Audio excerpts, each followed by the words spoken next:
খুঁটিনাটি রান্নাবাটি কুকিং চ্যানেলে আপনাদের সকলকেই আবারও একবার স্বাগত জানাই। আজকে আমি বানাবো মটর পনির। এই জন্য প্রথমেই আমি সমস্ত পনিরগুলোকে ভালোভাবে ছোট্ট ছোট্ট কিউব আকারে কেটে নিয়েছি। আপনি চাইলে পনিরের আকার সাইজে বড় রাখতে পারেন, কিন্তু মটরের দানাগুলো তো ছোট এবং দুটোর মধ্যে যেন একটু মেলবন্ধন তৈরি হয়, তাই আমি এখানে কিউবগুলো ছোট্ট ছোট্টই রেখেছি।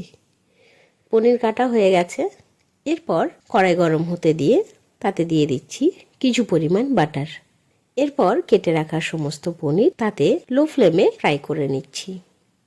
এখানে পনির কিন্তু ডিপ ফ্রাই করব না, হালকা আছে পনির নাড়াচাড়া করে ভেজে নেব এবং পনিরের গায়ে অল্প ব্রাউনিশ কালার এলেই সমস্ত পনির কিন্তু নামিয়ে নিতে হবে। দেখুন পনিরের মধ্যে কালার আসা স্টার্ট হয়ে গেছে, তাই আমি সমস্ত পনির কিন্তু নামিয়ে নিচ্ছি। এরপর ওই একই কড়াইয়ে দিয়ে দিলাম কিছু পরিমাণ সর্ষের তেল। তাতে দিয়ে দিচ্ছি পেঁয়াজ বাটা। তেলে আবার পেঁয়াজ বাটা দিলে বা যে কোনো বাটা দিলেই না একটু ছিটকে আসে, তাই সাথে সাথেই দিয়ে দিচ্ছি হলুদের গুঁড়ো। এরপর হলুদ এবং পেঁয়াজ নাড়াচাড়া করে দিলাম যাতে গায়ের মধ্যে ছিটিয়ে না আসে।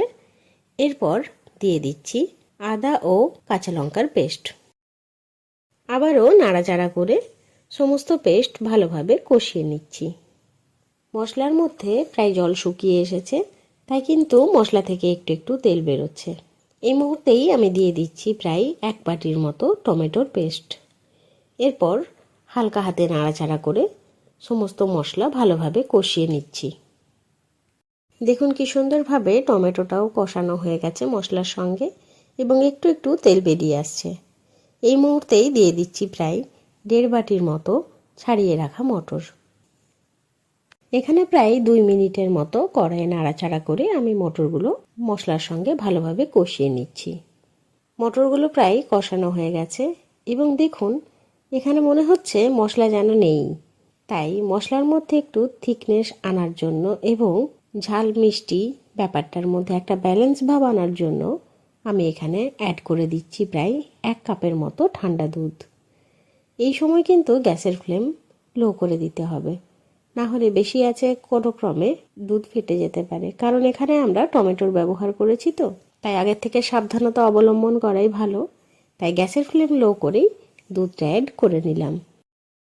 দুধের মধ্যে একটু ফুটন্ত ভাব এসে গেছে, তাই আবারও সমস্ত উপকরণ নাড়াচাড়া করে তাতে অ্যাড করে দিলাম ভেজে রাখা পনির। এবার নাড়াচাড়া করে লো ফ্লেমে কিছুক্ষণ বয়েল হতে দেব, যাতে পনিরের মধ্যে সমস্ত মশলার ফ্লেভার চলে যায় এবং একই সঙ্গে মটরও যেন সেদ্ধ হয়ে যায়।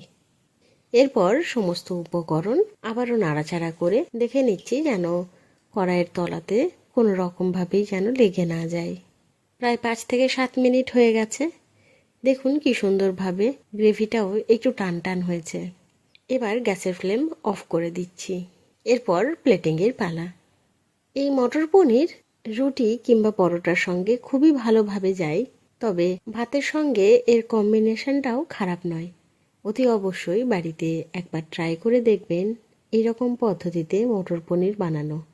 এইরকম সুন্দর সুন্দর রান্নার ভিডিওস দেখার জন্য অতি অবশ্যই আমাদের চ্যানেল খুঁটিনাটি রান্নাবাটিকে সাবস্ক্রাইব করতে ভুলবেন না। অতি অবশ্যই লাইক, শেয়ার এবং কমেন্ট করে জানাবেন আমাদের দেওয়া সমস্ত ভিডিওস আপনার কেমন লাগছে। ধন্যবাদ।